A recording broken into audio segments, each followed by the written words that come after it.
Planning.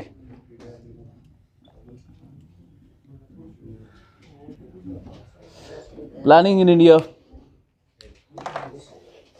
देखिए planning आप पढ़ तो लोगे, अगर मैं 5 ईयर प्लान से शुरू करूं वगैरह, जो सिलेबस में है वहीं से शुरू करेंगे आगे जाके, पर वो फिर वैसे ही हो जाएगा जैसे सब करते हैं। हम थोड़ा इसमें बेसिक्स करेंगे पहले।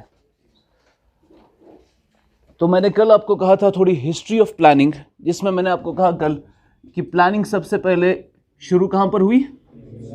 United states. जहां पर क्या उन्होंने शुरू किया? Regional planning. और अथॉरिटी कौन सी थी?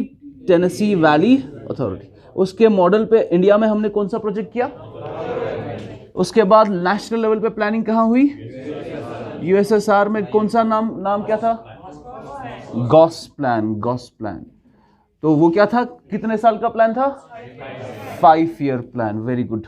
उसके बाद यूएसएसआर का ये प्लान कौन सी मार्केट इकोनॉमी में एक्सेप्ट किया था? फ्रांस ने इसको एक्सेप्ट किया। और फ्रांस ने जो प्लान बनाया था वो 5 ईयर प्लान था। क्या था? 6 वो 6 ईयर प्लान था। क्या था? 6 ईयर प्लान, 6 साल का एक प्लान था। और उसका नाम क्या था?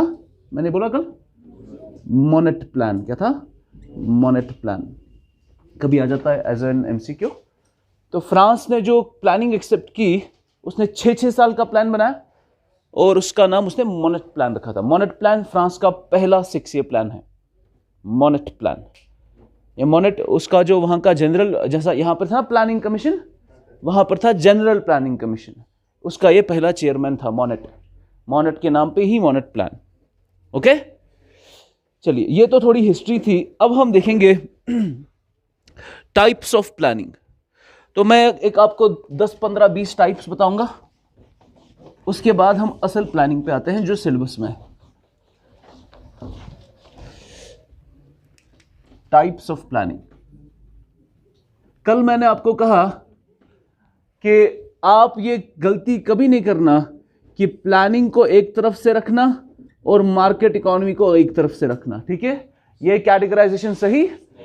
इसका ये मतलब है कि प्लानिंग सिर्फ कौन करती है? स्टेट इकोनॉमीज, और मार्केट इकोनॉमी में प्लानिंग नहीं होती। ये गलत चीज है, ये कैटेगराइजेशन सही नहीं, क्योंकि प्लानिंग हमने मार्केट इकोनॉमीज में भी देखी है।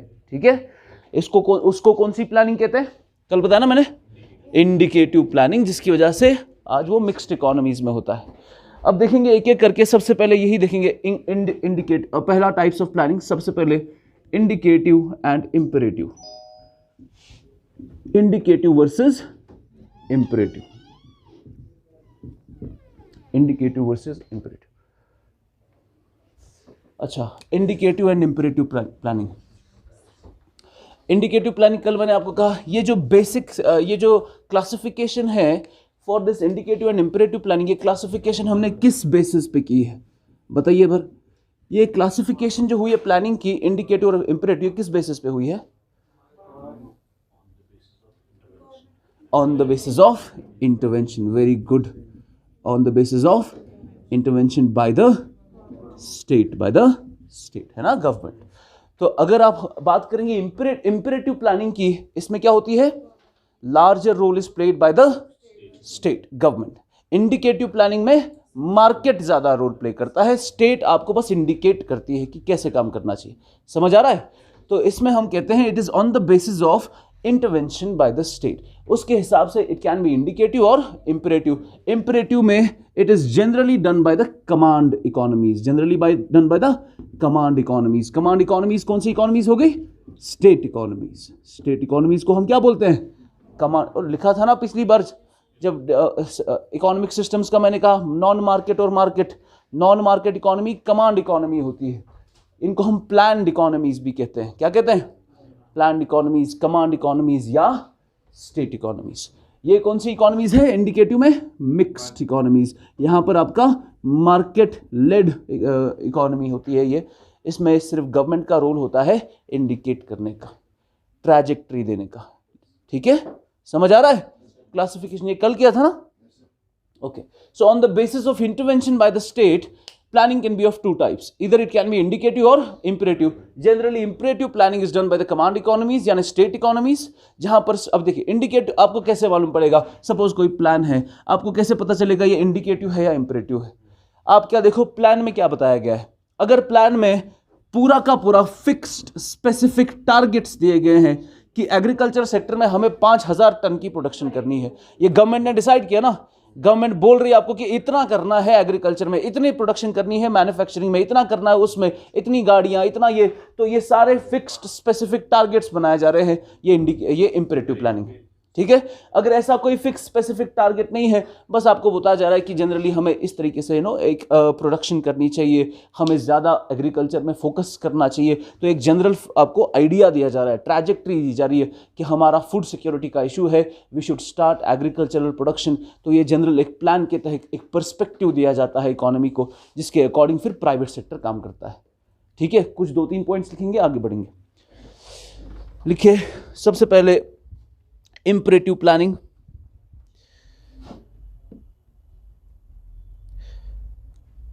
Communist China is the purest example of such planning. Communist China is the purest example of such planning.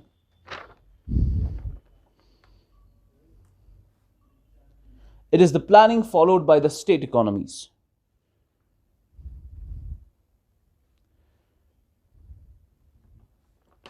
Planning followed by the state economies. There is no role of the market.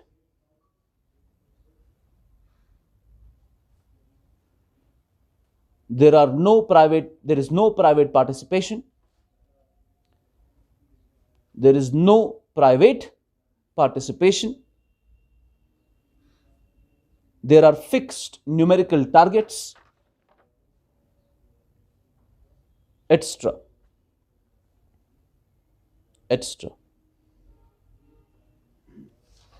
It was done by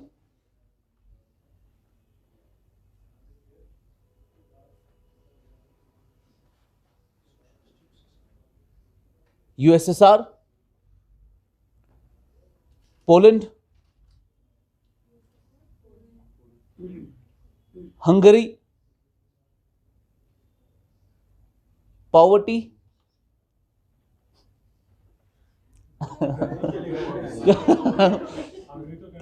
Hungary और poverty Hungary, Austria, Romania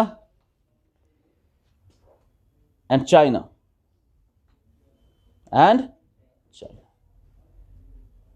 ये सारी countries में imperative planning होती थी, अब नहीं होती है। ठीक है, अब ये सारी इकोनॉमीज क्या बन गई है, एक ही कंट्री है दुनिया में जहां पर अभी भी इंपरेटिव प्लानिंग होती है, and that is north Korea. That is China open हो गया है, अब चाइना में भी नहीं होता है।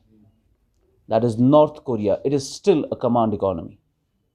North Korea is still a command economy, bracket में लिख के, north Korea is still a command economy. दूसरा क्या आपका, indicative planning.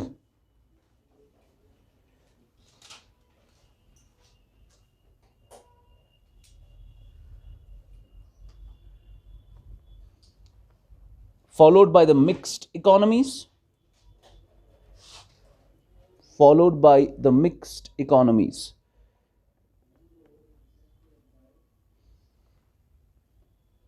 It works through the market,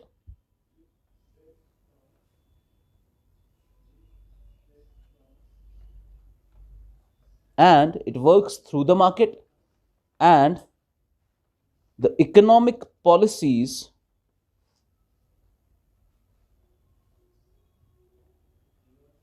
of the government of indicative nature, of the government of indicative nature. It was started for the first time in France. It started for the first time in France in 1947 with the Monnet Plan. In 1947 with the Monnet Plan, which was also called a basic sector plan. Which was also called a basic sector plan. इसको basic sector plan क्यों किया गया? क्योंकि France में उन्होंने 8 sectors को चुना था जिसमें गवर्नमेंट की सबसे ज़्यादा ज़रूरत थी हमें, बाकी किसी भी सेक्टर को हाथ तक नहीं लगाया था। ठीक है, तो वहाँ पर हमने कुछ सेक्टर्स, बेसिक सेक्टर्स चुने थे जहाँ पर गवर्नमेंट ने कुछ टारगेट सेट किए, बाकी इकोनॉमी को खुला छोड़ दिया प्राइवेट सेक्टर के लिए। So that was a mixed system and an indicative nature of planning. उसके बाद अदर टाइप, अच्छा सेकेंड टाइप, मेन आपका यही टाइप है इसमें, बाकी के जो भी टाइप्स है उसमें एक एक लाइनर है बस। तो इंडिकेटिव और इंपेरेटिव समझ आ गया। इंपेरेटिव क्या है? कमांड इकोनॉमीज की प्लानिंग, और indicative mixed. Number two, on the basis of the territorial point of view, on the basis of the territorial point of view, territorial point of view.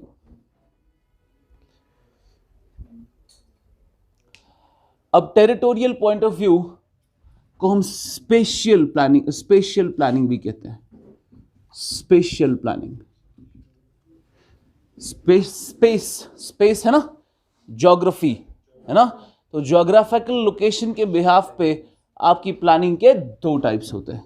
Either it is restricted to a regional level, that will be known as a regional planning, or it is for an entire nation, that is the national planning. ठीक है, तो ये spaces के basis पे या special planning होती है, या रीजनल लेवल पे या फिर पूरी कंट्री में, regional planning and national planning. Number 3, on the basis of the political point of view, political।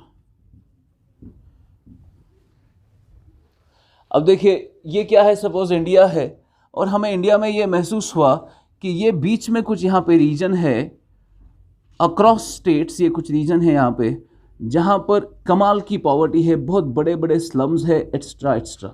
तो हमें एहसास हुआ कि इस रीजन में कुछ करने की ज़रूरत है, इसमें बीमारियाँ फैल रही है, स्लम्स है, बहुत पॉवर्टी है, तो हमने इस रीजन के लिए प्लान बनाया, तो ये रीजनल प्लान हो गया।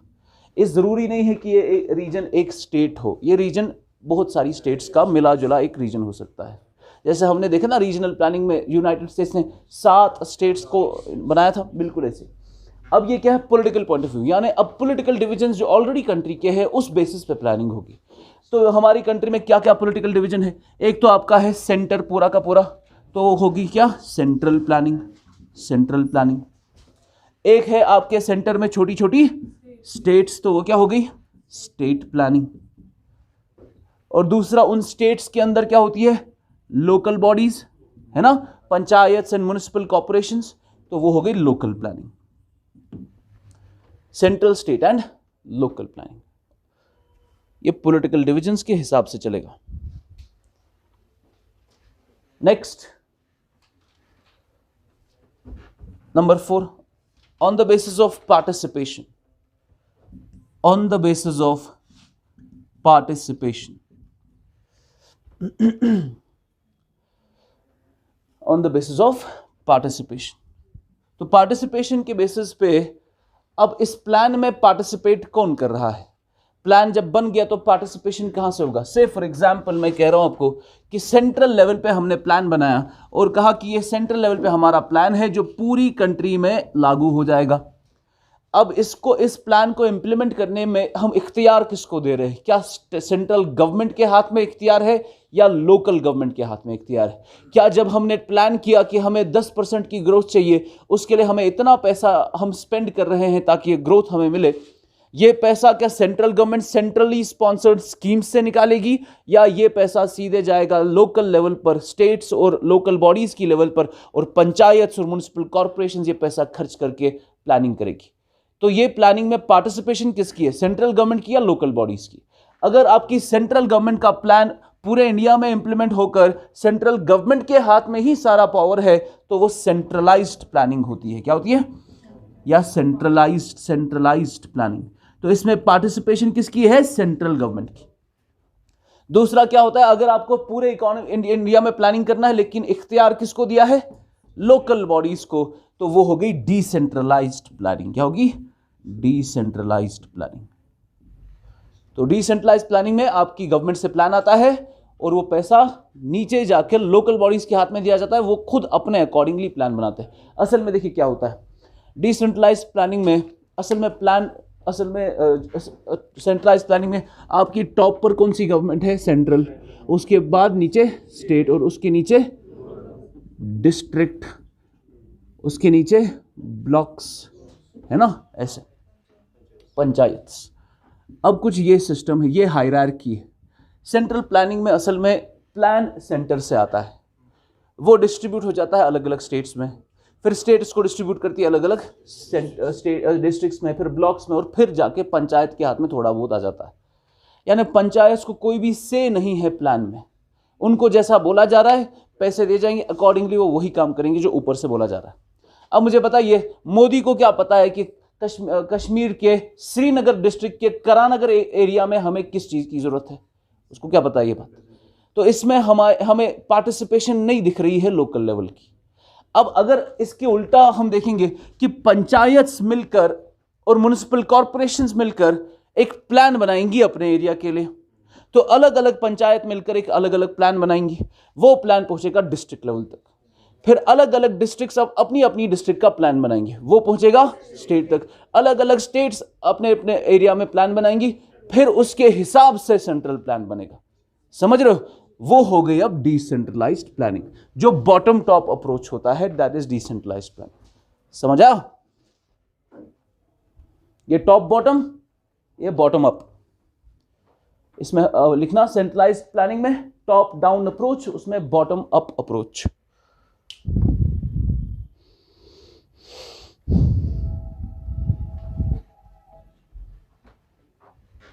रब करूं?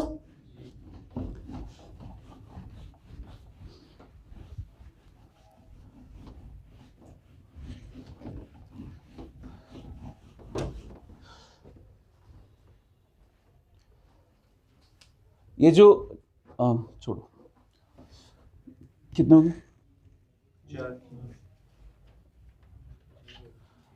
On the temporal point of view, temporal basis, temporal point of view, temporal point of view के हिसाब से प्लानिंग के 3 टाइप्स।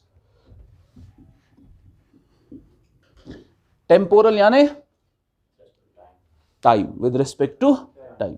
तो टाइम के हिसाब से a plan can be a short term plan for a year, है ना, एक शॉर्ट टर्म, एक रोलिंग प्लान 1 साल के लिए। शॉर्ट टर्म प्लान में देर से जैसे एक एनुअल प्लान होता है हमारा, एनुअल प्लान, ठीक है ना। दूसरा होता है मीडियम टर्म प्लान, जिसमें आप 4 साल का, 5 साल का, 6 साल का प्लान बनाते हैं, ओके। तीसरा होता है perspective plan, which is a long term plan, which is वो 15 साल के लिए, 20 साल के लिए, 30 साल के लिए प्लान होता है।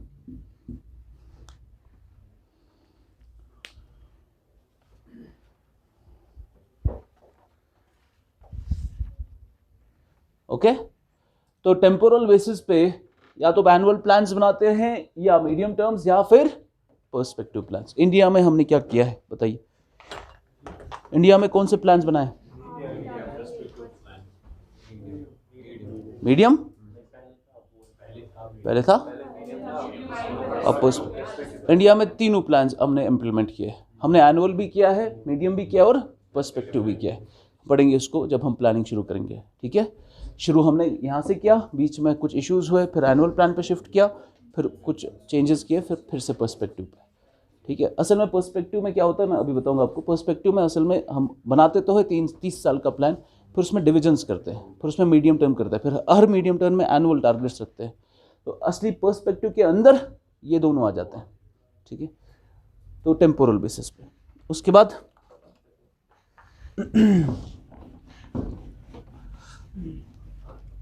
Number 6,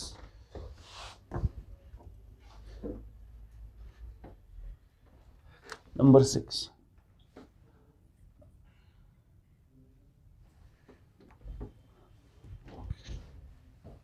partial versus comprehensive plan, partial versus comprehensive plan.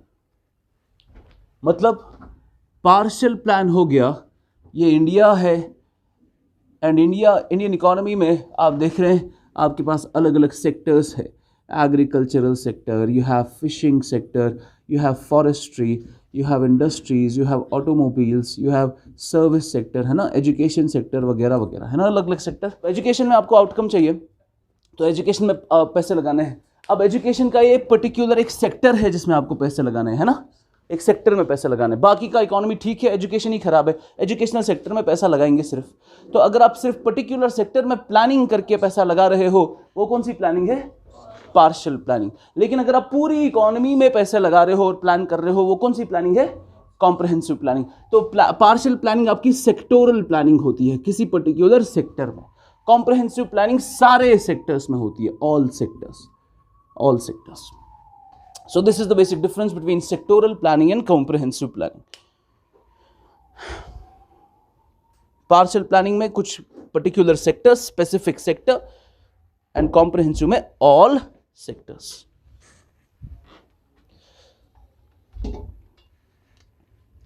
उसके बाद है हमारे पास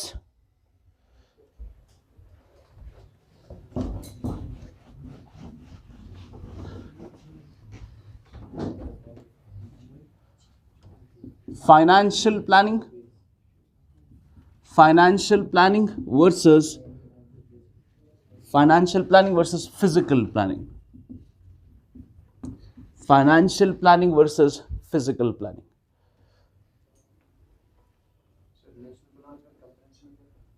National plan is a comprehensive plan.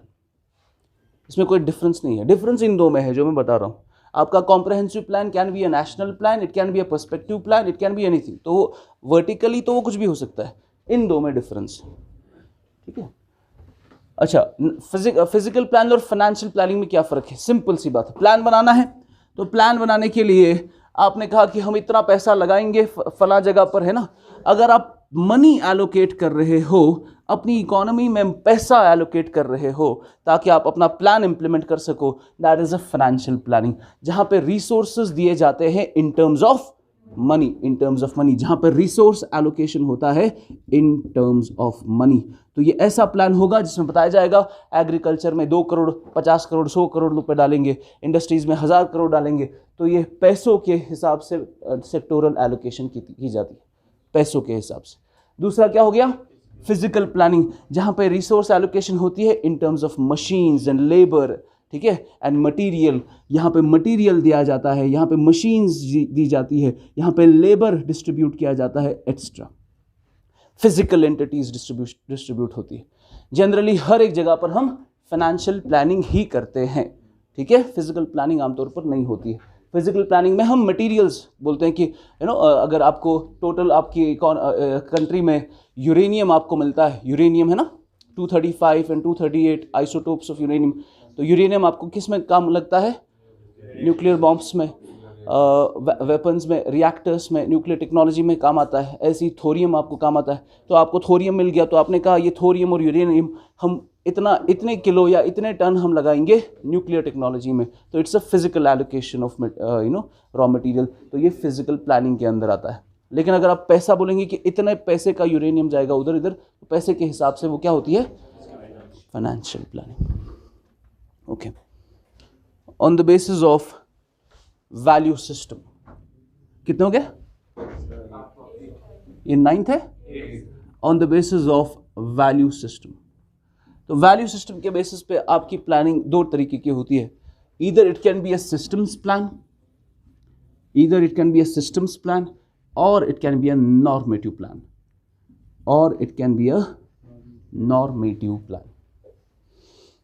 Positive science, normative science का मतलब क्या है? आपका इकोनॉमी जो है, इकोनॉमी में हम 2 तरीके की प्लानिंग कर सकते हैं, या तो पॉजिटिव प्लानिंग या नॉर्मेटिव प्लानिंग। पॉजिटिव प्लानिंग को हम सिस्टम्स प्लान भी कहते हैं।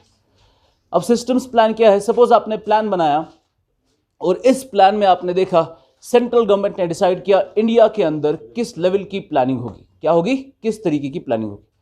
तो उसमें उन्होंने ये नहीं देखा कि भाई लोगों को किस तरीके की प्लानिंग चाहिए, लोगों के मॉरल इंक्लिनेशंस किसकी तरफ है, लोगों के वैल्यूज क्या है। आप ना ही वैल्यूज की तरफ कोई एडजस्टमेंट करते हो, ना ही मॉरल एडजस्टमेंट करते हो, कुछ भी नहीं करते। आप एक पर्टिकुलर इकोनॉमिक पर्सपेक्टिव से प्लान बनाते हो, प्रिसाइज इकोनॉमिक एस्पेक्ट से। तो वो होता है आपका सिस्टम्स प्लान, जिसमें कोई भी मॉरल जजमेंट्स, कोई भी वैल्यू इंक्लिनेशंस को कंसिडर नहीं किया जाता, प्योर इकोनॉमिक पर्सपेक्टिव से प्लान बनाया जाता है। दूसरा हो गया नॉर्मेटिव प्लानिंग। नॉर्मेटिव प्लानिंग हो गया जब सेंट्रल गवर्नमेंट से प्लान आएगा, उसमें आपने रीजनल कंसिडरेशंस नहीं रखे हैं, उसमें आपने अलग अलग सेक्शंस, अलग अलग कम्युनिटीज को कंसिडर नहीं किया है। से फॉर एग्जांपल मैं ऐसे बताता हूं, अगर हम सारे अच्छे if we follow our traditions quite strongly, तो हमें प्रिसाइसली इस पर्टिकुलर कम्युनिटी को we should not be actually investing our money into the banking system, है कि नहीं? Because we don't believe in the process of interest, है ना। अब it has very strong foundations. Interest से क्या प्रॉब्लम्स होती है, अब इंटरेस्ट में हम पैसा नहीं लगाना चाहते। इसीलिए अभी भी इंडिया में a majority chunk of Muslim population do not invest their money, do not give their money into the banking system. So they are outside the financial system, they are outside the banking sector. And इनको include करने के लिए, financial inclusion के लिए RBI ने देखा इस minority community को traditional banking system पसंद नहीं है, so we are considering an Islamic banking system in India.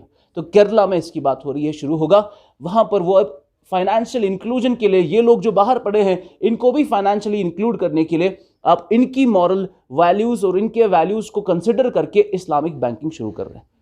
तो ये क्या है? ये नॉर्मेटिव अप्रोच है, जहां पर आप लोगों की एस्पिरेशंस, उनके वैल्यूज और मॉरल्स को कंसिडर करते हो। अगर अब ऐसा नहीं किया जाएगा और जनरली जो गवर्नमेंट बोलेगी वही किया जाएगा, उसमें लोगों में उसमें इंप्लीमेंटेशन कम हो जाती है। तो सेंट्रल गवर्नमेंट से अगर प्लान आया, उन्होंने नहीं देखा कि स्टेट लेवल पे, लोकल लेवल पे, पंचायत की लेवल पे लोगों की एस्पिरेशंस और मॉरल्स क्या है, उनको क्या चाहिए। अब सपोज कश्मीर का कोई इलाका है शोपियां, अब शोपियां में बहुत बड़े बड़े आलिम हैं, स्कॉलर्स हैं। अब गवर्नमेंट बोलेगी कि हमें लोगों को लोगों की हैप्पीनेस के लिए काम करना है। तो हैप्पीनेस का उनको लगता है कि जैसे कि बाहर इंडिया में, आउटसाइड कश्मीर, लोग खुश होते हैं जब वो फैमिली के साथ शाम को एंटरटेनमेंट के लिए एक मूवी देखने जाएंगे, तो उनको लगेगा, उनका आइडिया तो यही है, उनको लगेगा कि सिनेमा खोलने से लोगों को एंटरटेनमेंट मिलेगा, तो अच्छी बात है। अब वो सेंट्रल लेवल पे बोलेंगे कि हर डिस्ट्रिक्ट के अंदर एक एक सिनेमा होगा। अब शोपियां भी गए हो या वहाँ त्राल गए, त्राल में उन्होंने बोला कि एक सिनेमा डालेंगे, या उनको डालने देंगे? अब ये सिस्टम है कि आपने लोकल लेवल की एस्पिरेशंस और मॉरल्स को नहीं देखा। तो आप सेंट्रल पे कोई भी प्लान बनाओ, जब तक उसमें मॉरल इंक्लिनेशन नहीं होगी लोकल लेवल की, वो तब तक इंप्लीमेंट नहीं होगा। यही प्रॉब्लम होगी इंडिया की प्लानिंग में। हम लोकल सेंट्रल लेवल पे प्लान्स तो लगाते थे, लेकिन उसमें लोकल लेवल की एस्पिरेशंस को हम इंक्लूड नहीं करते थे। अब जाके नीति आयोग जब आया, उसने कहा कि हमें नॉर्मेटिव प्लानिंग करनी चाहिए। नॉर्मेटिव प्लानिंग में अब ऐसा प्लान बनाया जाएगा जो हर लोकल लेवल, हर रीजनल लेवल की एस्पिरेशंस को इंक्लूड करेगा। That is the process of inclusive growth, कि हम बढ़ेंगे आप सबको लेकर। ठीक है, तो ये है आपका नॉर्मेटिव प्लान, जिसमें value inclinations and moral inclinations होती है। लिखिए नॉर्मेटिव प्लान, पहले systems plan. Systems approach to planning is largely value neutral. Systems approach to planning is largely value neutral and remains fully focused on the economic aspects, inverted commas, and remains fully focused on the economic aspects of development.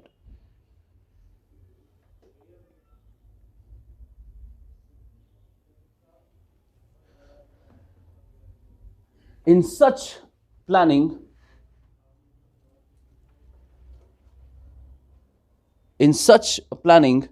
socio-cultural values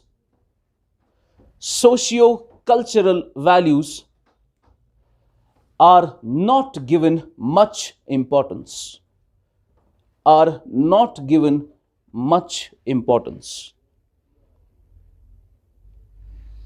समझ आया क्या लिखा? Normative planning,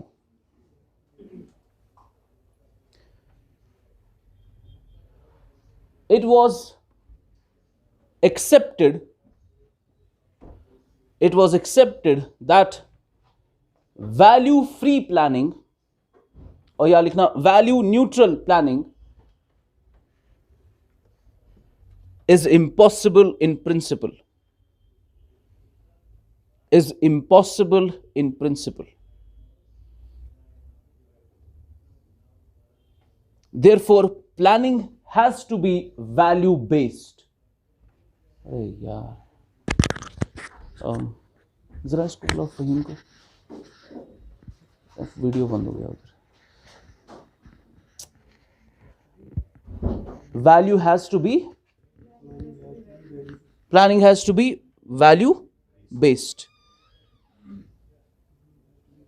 which remains in conformity with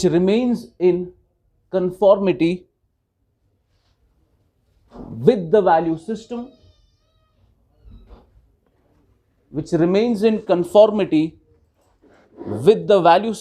of the target population. Video बंद है उधर. Which remains in conformity with the value system of the target population.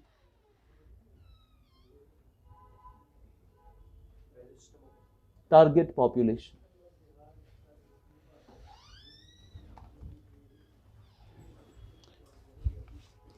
चलिए, okay. One more important thing.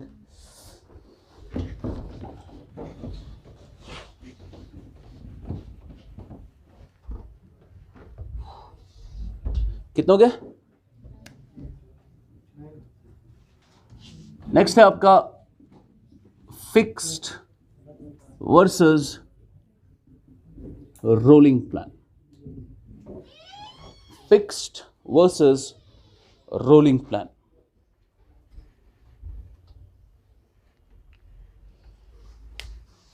ठीक है,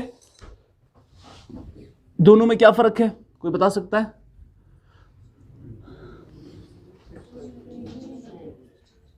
हाँ, तो फिक्स्ड प्लानिंग में क्या है, आपने कुछ टारगेट सेट किए और वो टारगेट आपने बोला कि हमारे इंडिया में 5 ईयर प्लान चलता है, 5 ईयर प्लान में यही टारगेट होंगे. यानी 1951 से लेकर 1956 तक ये 5 साल आते हैं, ये 5 ईयर प्लान है. 5 साल के अंदर ये कुछ टारगेट्स है जो हमें अचीव करने हैं 5 साल के अंदर. इसमें कोई भी change, so it's a fixed planning. It's a fixed planning जहां पर आप कोई भी चेंज नहीं करते हैं एक्सेप्ट अंडर इमरजेंसी कंडीशंस. अब अगर इमरजेंसी आएगी तब तो चेंज करना ही पड़ेगा, बट जनरली इसमें चेंज नहीं होती. दूसरा है आपका रोलिंग प्लान. रोलिंग प्लान में कंटिन्यूअस चेंजेस होती है. क्या होती है? कंटिन्यूअस चेंजेस होती है. पहले फिक्स्ड प्लान लिखो. It lays down definite AIIMS and objectives. It lays down definite aims and objectives which are required to be achieved,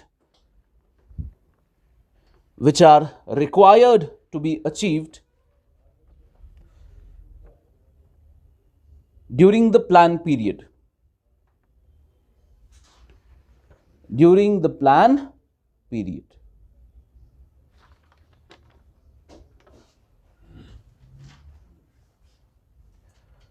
For this purpose, physical targets and financial outlays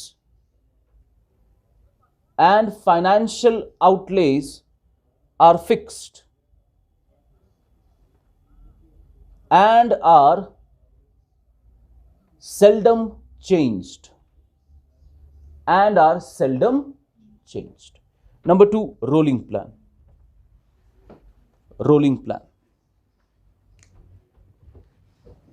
Also known as a continuous plan.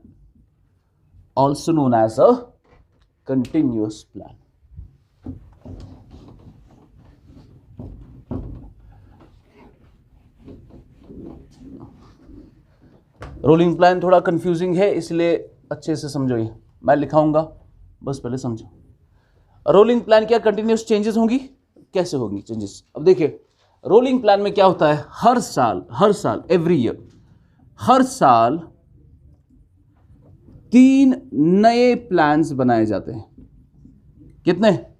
हर साल 3 नए plans बनाए जाते हैं rolling plan के अंदर। Suppose अभी कौन सा साल है? 2021। 2021 इस वाले साल में जब प्लानिंग में करूंगा, पहला प्लान में बनाऊंगा एक पर्सपेक्टिव प्लान। क्या बनाऊंगा? एक perspective plan. Perspective plan. Perspective plan कौन सा प्लान है? लॉन्ग टर्म है ना। सपोज मैंने इंडिया में पर्सपेक्टिव प्लान बनाया 15 साल का, तो मैंने 15 साल का एक पर्सपेक्टिव प्लान बनाया, या 10 साल ही रखेंगे फॉर सिंप्लिसिटी। 2021 से लेकर 2030 हो गए ना 10 साल। उसके बाद इस पूरे 10 साल के अंदर मैं थोड़ी ना पूरे 10 साल के लिए डिसाइड करूंगा कि क्या करना है क्या नहीं करना है। हमारा तो हर साल कुछ चेंजेस होती है ना, तो नए नए स्ट्रक्चरल एडजस्टमेंट्स करने पड़ेंगे। तो मैंने इस 10 साल को 2 डिविजन्स किए मीडियम टर्म के, 5-5 साल। ठीक, तो ये क्या अब मीडियम टर्म प्लान्स। तो हर साल में एक नया प्लान बनाऊंगा जो 2021 से लेकर 2026 तक, फिर 2026 से लेकर 2031 तक। ठीक है ना। तो 5-5 साल के मैंने मीडियम टर्म प्लान्स बनाए। नंबर 3, हर साल में एक और प्लान बनाता हूं, दैट्स एन एनुअल प्लान। अब मैं बोलूंगा 2021 के अंदर मुझे क्या करना है, 2022 के अंदर क्या करना है, 2023 के अंदर क्या करना है। तो ये प्लान मैंने बनाया कौन से साल में? 2021 में। तो प्लान बन गया। उसके बाद अगले साल कौन सा ईयर आ गया? 2022। अब जैसे ही 2022 आया, अब मैंने देखा कि इस साल मैंने क्या किया, एक पर्सपेक्टिव के हिसाब से, मीडियम टर्म के हिसाब से और एनुअल टारगेट्स के हिसाब से मैंने अब क्या चीज़ें की इस एक साल में। अकॉर्डिंगली मैं अपने प्लान को रिवाइज करता हूं कि मैंने एक साल में क्या अचीव किया है। यानी 2022 में अब मैं फिर से नए 3 प्लान्स बनाऊंगा। हर साल मैंने बोला ना, हर साल क्या बनते? 3 नए प्लान। तो 2022 के अंदर अब एक नया पर्सपेक्टिव प्लान आएगा, वो होगा 2022 से लेकर 2032। तो एक साल हो गया ना। अब आप उस पर्सपेक्टिव को आगे चलाओ एक साल। उसके बाद इसके अंदर एक और मीडियम टर्म होगा 2022 से 2027, फिर इसके अंदर एक और एनुअल प्लान होगा 2022। समझ आ? तो हर साल कंटिन्यूअस रिविजन्स होते हैं।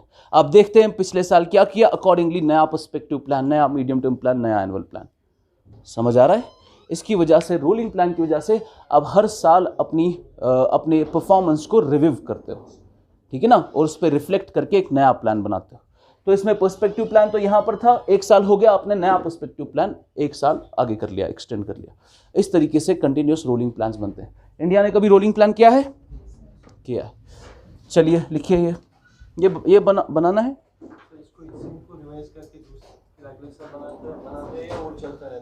इसी को थोड़ा सा रिवाइज करके एडजस्ट करके नया इसी के साथ एडजस्ट करके, नहीं हर साल होता है, हर साल कुछ ना कुछ चेंजेस तो करनी पड़ेगी आपको प्लान में, तभी इसको रोलिंग प्लान कहते हैं।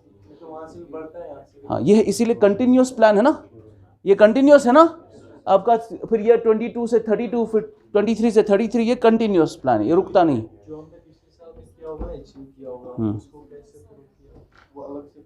जो पिछले साल आपने जो भी किया उसकी रोलिंग प्लान में, जिस कंट्री में रोलिंग प्लान होते हैं वहां पर आप पिछले साल की परफॉर्मेंस को रिफ्लेक्ट करते हैं, अकॉर्डिंगली नया प्लान बनाते हैं।